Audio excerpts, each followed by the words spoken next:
Welcome to the Lock Shop with Nielsen and Hustler, powered by Coolbet Canada.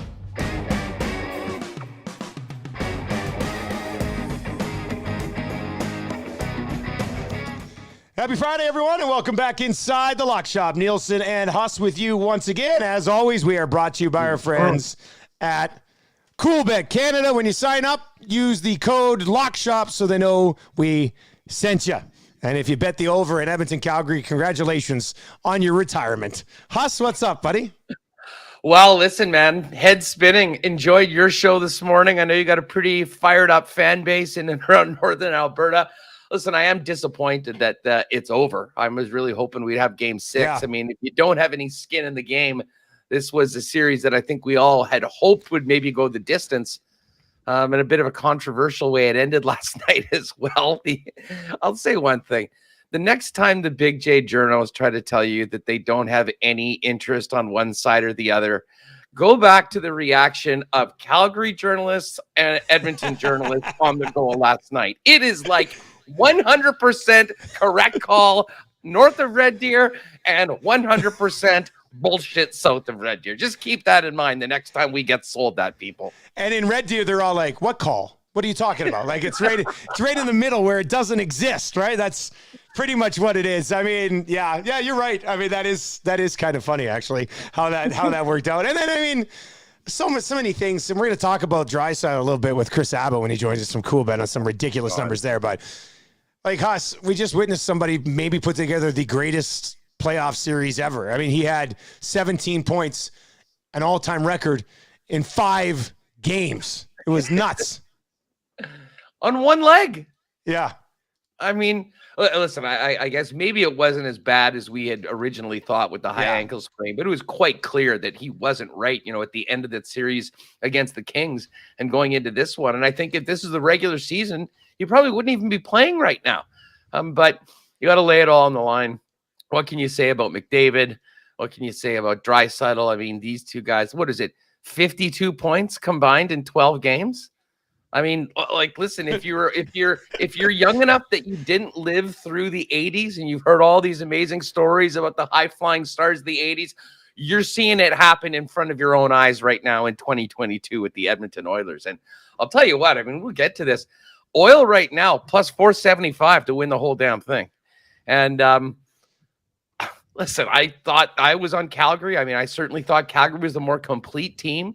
But what Edmonton showed in this series, I don't know. I'm not willing to count out Connor McDavid and Leon Draisaitl anytime soon.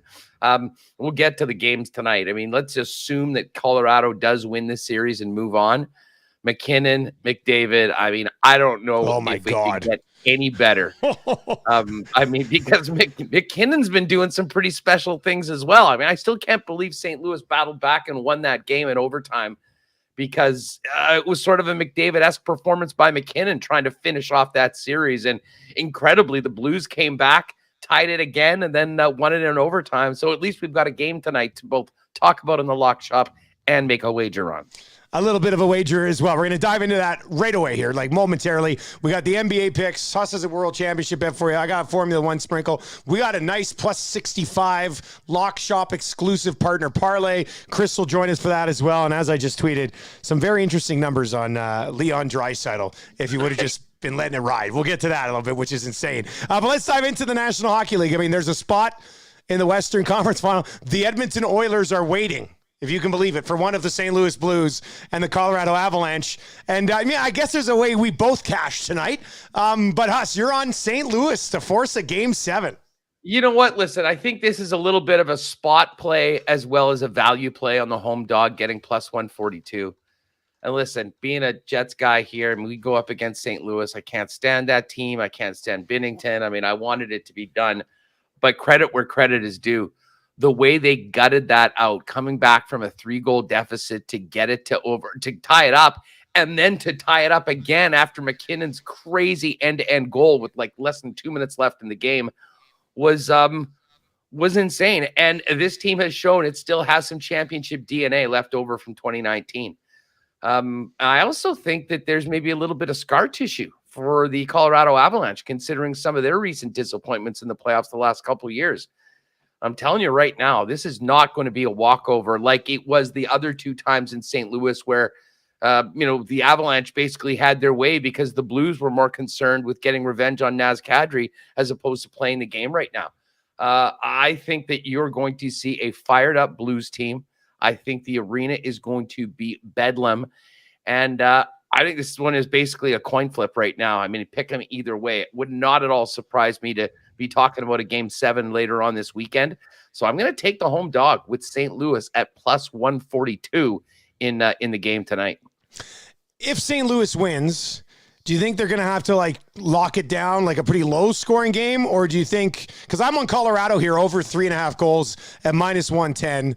They've scored at least 4 in each of the last 3 games of this series. They've combined for 15 goals in the last 3 games. So I look at the 3.5 and I just wonder, like, if Colorado, I think Colorado's going to score in this game, I guess is what I'm saying. Do you think if St. Louis is going to win it, it's got to be like a 5-4 type of game, or can St. Louis somehow make this 2-1, 3-2 type of thing? Well, listen, I mean, hey, if Husso steps up and has a huge game and, maybe they can keep it under that number, but I'm sort of leaning the other way. I mean, I think St. Louis knows that, they've found a good way. I mean, they're aggressive. They're getting tons of traffic in front of Darcy Kemper. Kemper hasn't been anything special, to be honest, in this series so far right now. So, to be honest, I think it'll probably look somewhat similar to game number 5, where, you're going to need to put up 4 or 5 goals to win this game.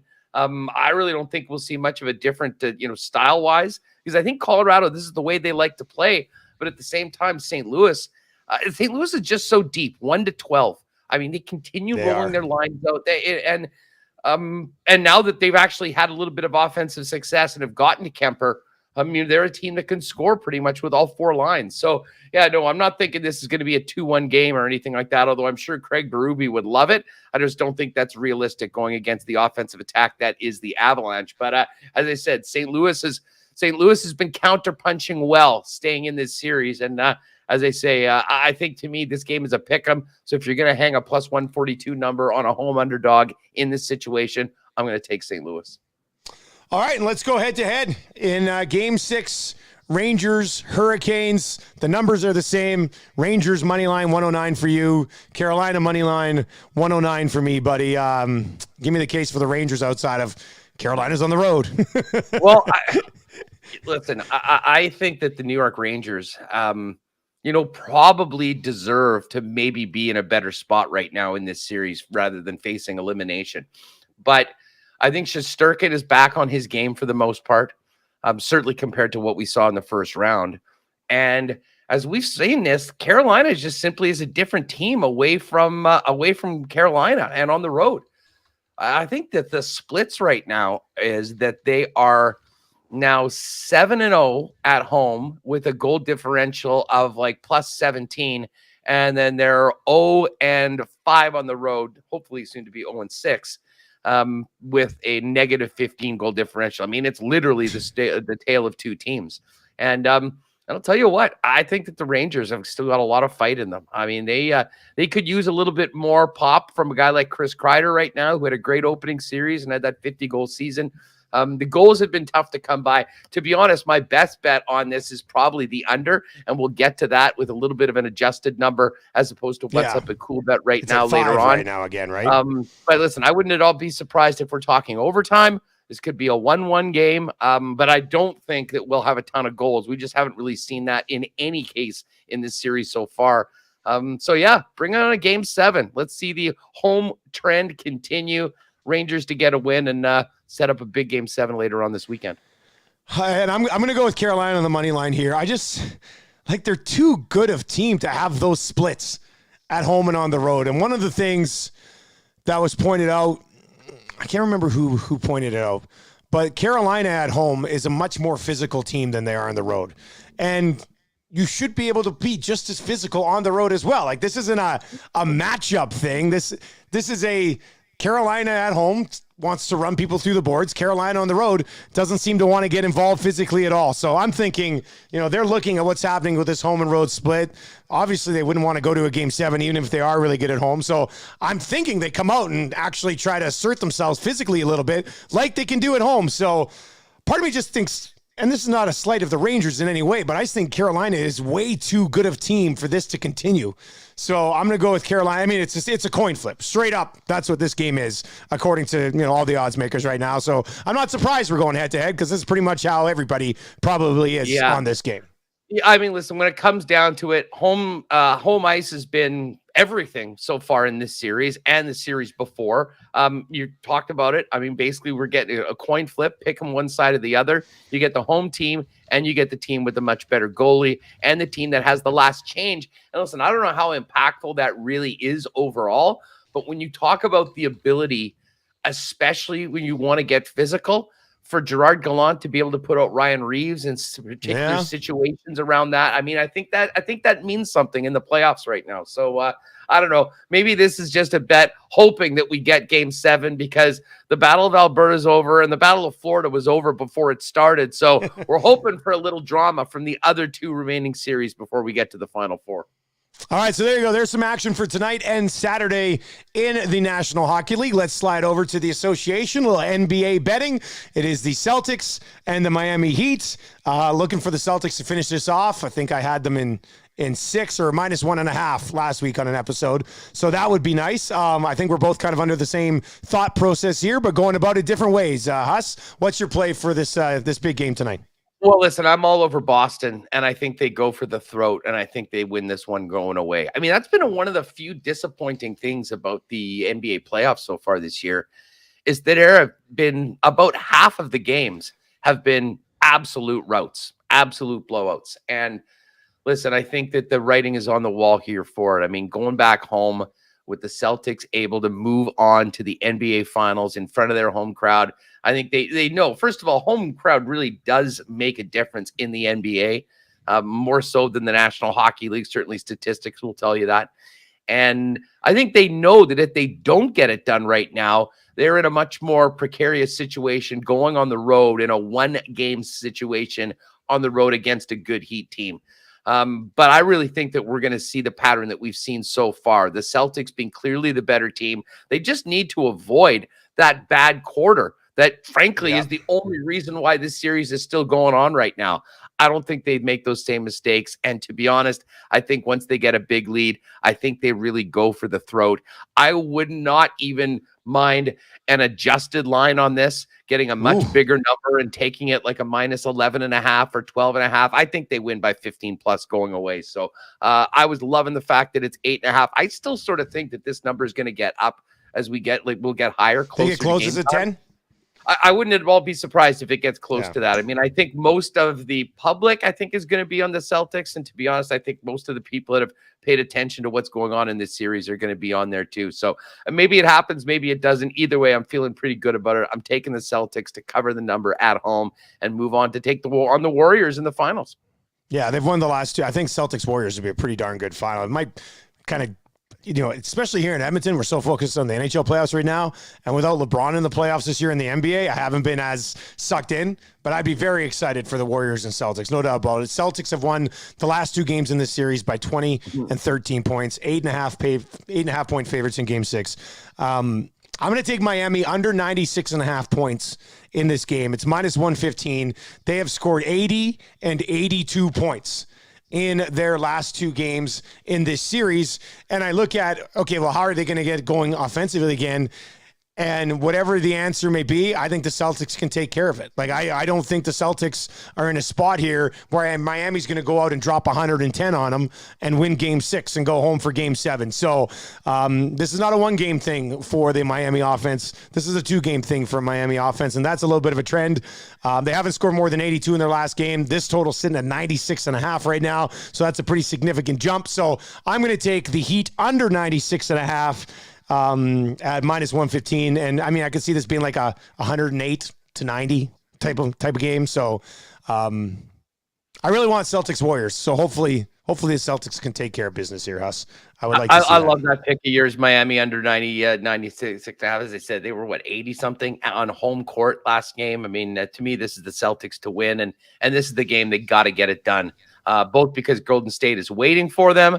You don't want to play that extra game, but also to avoid that game 7 scenario where truly anything can happen. And just quickly on that, listen, I know you're a LeBron guy, but I've kind of hated the way that so many, the narrative of the NBA was to win, you got to make these super teams. And I hated the way LeBron basically put that team together and what they did with AD. The Clippers were the same thing. And the Nets might have been the worst.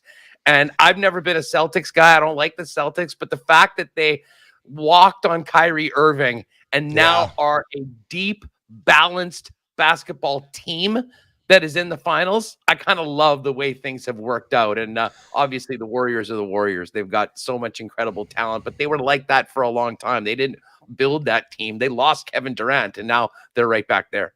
Well, the Celtics, if you look at the Celtics, they lost to the Cavs in 2018 when Tatum was young, when Brown was young. They had pretty much the same team they've got now. They dabbled into Kyrie. It didn't work. They just went back to what they had before, except more experienced and deeper. And it's like I will.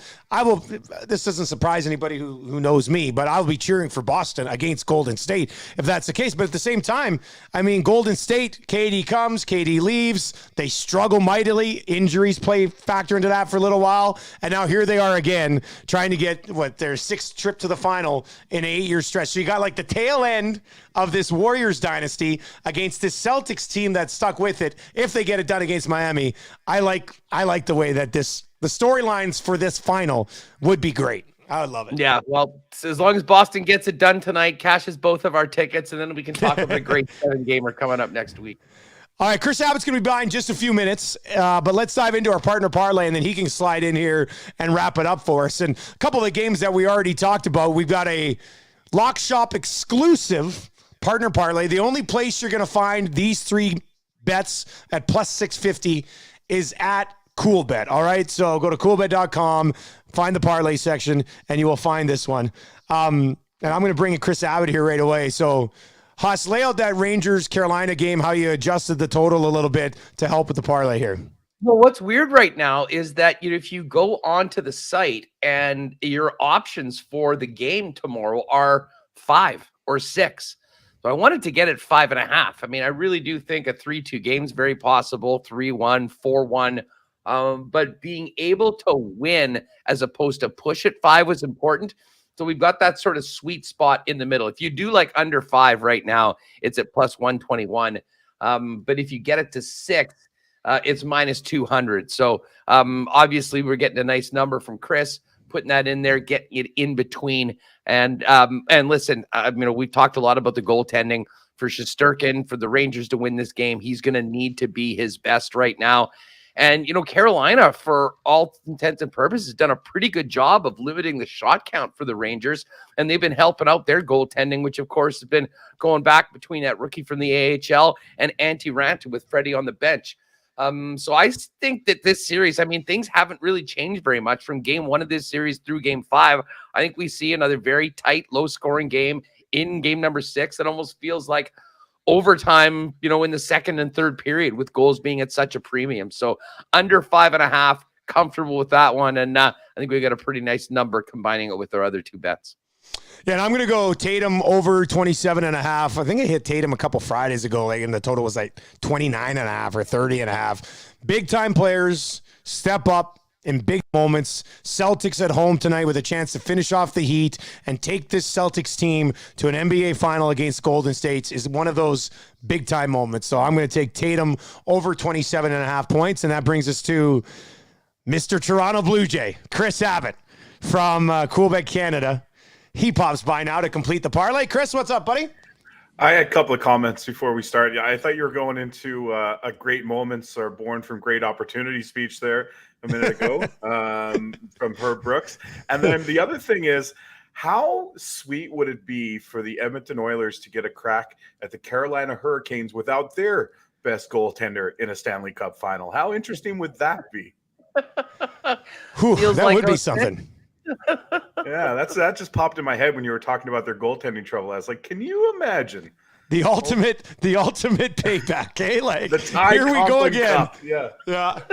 That would be something else. There's a lot to take care of before we get there. But you're right, Chris. As far as storylines go, after the Rolison injury, to have Carolina have to go in without Freddie Anderson. Although Anderson, he's skating again, isn't he? I thought I saw he's skating and stuff. So I don't know what that means, but the guys on Overdrive were just giving it to Freddie Anderson for being like almost basically like the guy in the team who gets the jacket to wear it to school. Like he's not there when it counts. You know what I mean? Yeah. But yeah, the UC Markkinen Revenge series. I'm here for it. That would be something else. Hey, Blue Jays, let's get to the parlay first, Chris. Yeah, sorry. Yeah, okay. So riding those unders, or no, this is first five. First five. I mean, it's kind of on the under train, but the bats have come alive a little bit. So Alek Manoah, as we all know, has been outstanding. He's pitching against a guy tonight who's making his third major league start. Both of his first two were against Oakland. Had a good start the first time out. Oakland smashed him around the second time. He was brought up from Double-A. So, yeah, the Jays bats are coming around, and you're getting a guy who's making his third start in the major leagues against Alek Manoah, who's been outstanding. So it was plus money for the Jays to have the lead after 5. Jays money line, not a terrible play in this one either. So, yeah, I'm going to go with the first 5 bet. I think that's in good hands with Mr. Manoah. Manoah's a monster, hey? Oh man, he's unbelievable. I was at his last start. I mean, if you follow me on Twitter, you're well aware that I was at his last start. And yeah, that was How did they take him out? How did they take him out of that game? I'm done with baseball. I'm done with 80 Charlie. pitches through 8 with the bullpen having the issues they are. That was insane. It took them 3 or 4 games then to get over using Romano in that game. You know, he had pitched the day before. Anyway, I don't need to go over it again, but it just it was asinine to me. Like let him start. And then the whole narrative was, well, Jordan Romano's no good if he comes in during an inning. He has to get a fresh inning. But he's the best closer in baseball. This is what Jeff Blair was saying.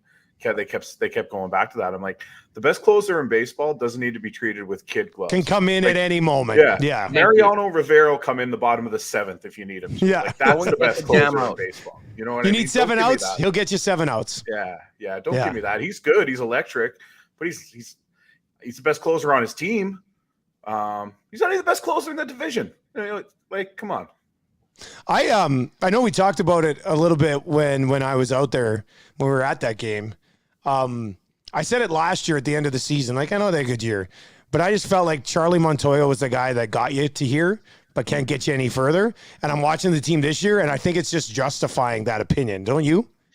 I do. I mean, listen, I'm not. Some people are saying bring John Gibbons back, for the hat trick. I don't know. I take Gibby for a hat trick. I take Cito.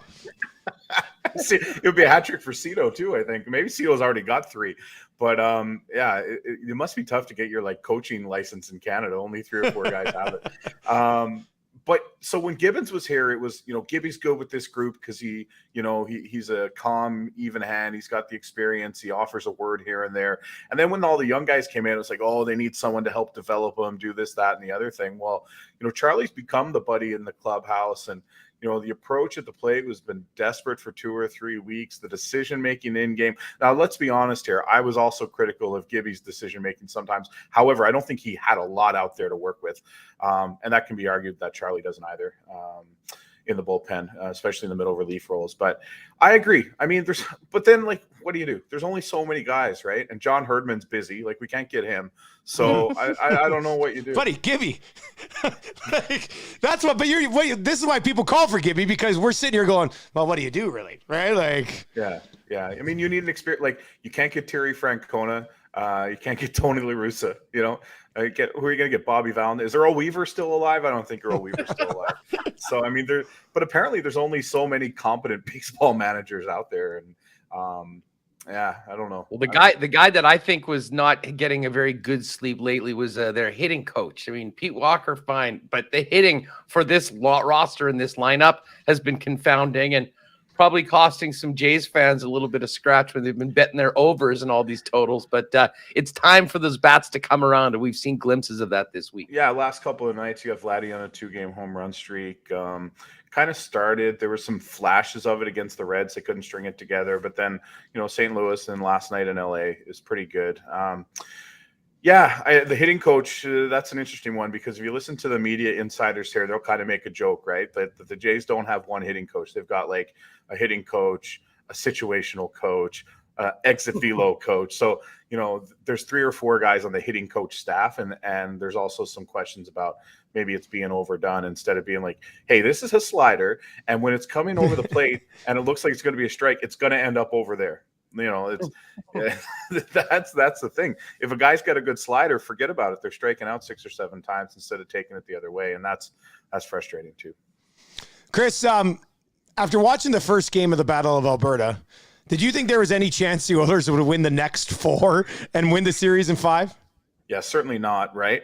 But when you think back to the way the game 1 played out and the fact that the Oilers scored, 6 unanswered or, 4 unanswered. Yeah, they were down by twice. 4 goals twice. Yeah, so maybe we shouldn't have written them off. The biggest surprise to me was that Jacob Markstrom wasn't the best player in any game in this series. And I think player. He was the worst player in the majority of the games this year. Exactly. I don't know how you can say it any other way. Yeah, and I think, if you're a Calgary fan, you thought that was something you could rely on, at least getting average to good goaltending, sometimes great. And he wasn't. I mean, Dusty, what did they score? 5 goals a game on him? Was that the average? Yeah. Something like that? Yeah, pretty much. They scored. There was one game they scored 4, but there's one game they scored 25 goals in 5 games. Yeah, there you go. Yeah. So that's I'm not a smart man, but I know that's 5 per game. So it's just not good enough. Draisaitl was in on 17 of them. 17 of them. Just crazy. I got to ask you this, Chris. We were having a fun time. We were doing the Cool Bet lines on the Winnipeg Sports Talk a couple days ago, and we're looking at the point props for the Oilers Flames game. I think this was like game 4. And McDavid under 0.5 was plus 440. And to get a point was like minus 700 or something like that. I have never seen numbers even remotely close to this. I mean, when you're talking to the bookmakers and the guys that are putting these numbers up, I mean, are they in just literally a whole new stratosphere or area code when we're talking about the Oilers in particular? And we always say McDavid, but we got to include Leon Draisaitl in that number as well, who had 17 points over the course of this series. Yeah, on 1 foot, right? It's the new bloody sock game. It's the broken foot series. It's whatever he's got wrong with him. But yeah, it's a lot of books wouldn't even offer that to you, because the only way anyone's going to win any money is if he doesn't get a point, and then you got to hang a big number on it. So most books won't even offer it. So yeah, it's wild. I mean, over 1.5 points was minus 150. It's like, so he's odds on to get 3 points in this game. Like, come on. Like, I think we looked at 1 point, over 2.5 points was like plus 190.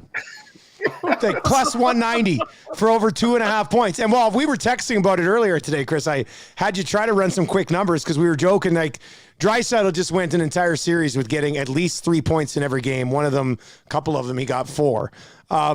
If I asked, so I texted Chris earlier. I said, "Hey man," I said, "we need to figure it out. If you bet $100 on Draisaitl in game 1 to go over 2.5, and then just let that ride every single game for all 5 games, what would that number be at?" And you kind of ballparked the number that I was just like, "Holy smokes!" It would have been more than $250,000. It was. It would have been. I don't know what the exact lines were, but it would have been plus 400. They were somewhere in plus 400 to plus 500 range. Yeah. So again, not a big math guy, but when you get into the exponents, and that's what you would have been doing, is rolling it over to the power of 4, right? So, the power of 5 or whatever it was. So, some serious money. I mean, imagine the cojones you'd have on you to let do it that. ride. I'm going to bet everything every night on Leon Draisaitl 3 points or more. Well, then you just have to justify, well, I only started with 100 after game 1, right? So I'm back to square one. Yeah. Well, the thing is, I mean, it's not on, if you look at it, and McDavid's, plus 190, for example, to get over 2.5. And it's such a big jump to Draisaitl. I mean, they're oftentimes in on the same goals together. Draisaitl, really until this series, was scoring a lot of them when they were on the ice together. So there was no reason to believe that he should be that far separated. I mean, but Edmonton just must be floating on air as a city right now. Connor McDavid couldn't do much wrong, I don't think, if he wanted to right now. I joked today they could sign Jay Woodcroft to a 5-year, $100 million deal, and fans would be like, go look at the replies. People are like, what a steal. That's not enough. Taxpayers would pay that money. Yeah, Yaremchuk saying you could make it all taxpayers' money and there wouldn't be a peep out of it. Nobody would say a thing. So, yeah, Chris, you're right. People are flying pretty high here in Edmonton right now. So, good times. Good times for a franchise that has struggled forever. So, tell you what else will be flying is if you get McDavid against McKinnon on, in a 7-game series. Must-watch television. Everyone else should put on a seatbelt if that's happening because those guys are driving at dangerous speeds. Excellent, buddy. As always, man, appreciate the time. You have a good weekend. All right, thanks, Chris. As well. Let's go. Let's hit that parlay. Let's do it. Let's hit that parlay. Plus 650. And you can find it only at Coolbet. Yeah, well, and it's just, if you go to the main site, you'll see in the left margin, there'll just be a link that says Coolbet Parlays. Click on that. You'll pop in there, see the Lock Shop Partner Parlay. And I like this is a perfect way to do it. We don't have a lot going on in the other sports. Yeah. We got a basketball touch. We got a little hockey. And we've got a baseball play. And one's a point over, one's a total, and the other's a first 5. So we got everything covered. It's a very unique partner parlay this week. But nice number. Let's get it. We were going to get to some CFL Week 1 lines, but we can save those for Tuesday because they're not going anywhere. So let's get to World Championship Hockey Hustle. I got a little sprinkle on Formula 1 that we can discuss. Yeah, well, listen, I mean, I don't know if people were lucky enough to see that game yesterday. I know a lot of people, if you were watching it earlier, you might have turned it off with Canada down 3-0 heading into the third period. But an absolutely incredible rally by the guys wearing the red and white. Jet forward Pierre-Luc Dubois getting the goal. Matt Barzal tying it off on a backhander from the top of the circles. It's sort of weird, but the definition, getting pucks on net, good things will happen. Then, of course, Batherson in overtime. And listen, the Swedes who finished second in that, I think were like the big challenge for them. Canada now takes on the Czechs and is only a slight favorite at -123. So like we've seen so many times before with these Canadian teams, guys coming from all over the place, they sort of build throughout the tournament. I think they're in a great spot to make it to the gold medal game. So at -123, could not help but jump on the Canadians. That game goes tomorrow morning on Saturday. And I'll toss in one more play for today. And if you go to Coolbet and click on NHL, you'll notice over on the right, you can get a little action on the Western Hockey League. And it's game 5 tonight between the Winnipeg Ice and the Edmonton Oil Kings out down your way. Edmonton's up 3-1. They've won 2 games in overtime. They won 4-2. Winnipeg has to win this game to force a game 6 and get the series back here to the peg. I think the Ice do it. They've had too good of a season to bow out this quickly in a series that most of us thought would go the distance. So give me the Ice +116 on the money line as well. But certainly outside of what we've talked about, favorite bet, Canada -123 to make the gold medal game and take out Czechia tomorrow at the World. And just quickly, Monaco Grand Prix this weekend. Practice today, qualifying not till tomorrow. So watch my Twitter account. I got absolutely owned last week. My longest shot was the only one that actually hit, which is strange. But you can get Max Verstappen right now at +250. And I don't think you'll see Max Verstappen again at +250. So if you go to Coolbet right now, and he wasn't great in practice today. I think he finished 4th, but it's practice. It's not even qualifying. And I know, Monaco is very much about qualifying. And people say, if Charles Leclerc can get the podium at his home race or get the pole position in his home race, could be tough to get by him. But at the same time, Charles Leclerc has never finished this race. He just can't finish this race. And Max Verstappen, if he finishes races, he wins them. Every race he's finished this year, he has won. And you can get him at +250 right now. So you're not going to see Max at +250 very often. So I know you usually wouldn't like to bet this until after qualifying and see where everybody sits, but it's Max at +250, Huss. I think you kind of got to get on it a little bit. Hey, as I said, you're the F1 guy. Last year, it was always Hamilton or Verstappen. Hamilton's not there, Leclerc, but Verstappen is the guy. And I just look at the numbers week in and week out, and usually it's +110, +120, and it often cashes.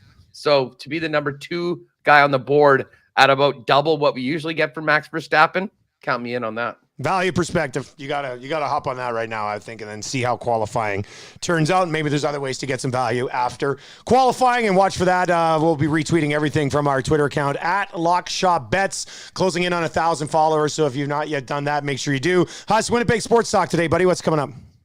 Well, we're going to have it. Hopefully, we're going to get you jump on for a few minutes, talk about the Oilers' big win. Ken Weeb will be with us. He's covering the Avalanche and the Blues. Marshall Ferguson with a little CFL talk. Update from Farhan Lalji as well on the ratification of the deal. Oh, good show. And we'll get ready for the first preseason game tonight with the Bombers and Elks. So we're going to be packed. It's coming up live at 1 o'clock on the YouTube channel. If you haven't checked it out before, it's Winnipeg Sports Talk. And throw us a sub, hit that red button, and join us daily, well, Monday to Friday, 1 p.m. Central, hitting everything both here in Winnipeg and around the sports world. He's Hustler. I'm Nielsen. You've been listening to The Lock Shop. If you're watching it and you've not yet subscribed to the podcast, make sure you search The Lock Shop on all your podcasting platforms. We'll be back next Tuesday. Have a great weekend, everybody, and we'll be setting up conference finals on the next episode of The Lock Shop. Hey, just on the way out, big happy 6th birthday to the heartbeat of the Oilers nation, Ben the Brave, as he's been coined in Tales to the North. What an inspiration he is. See you later, man.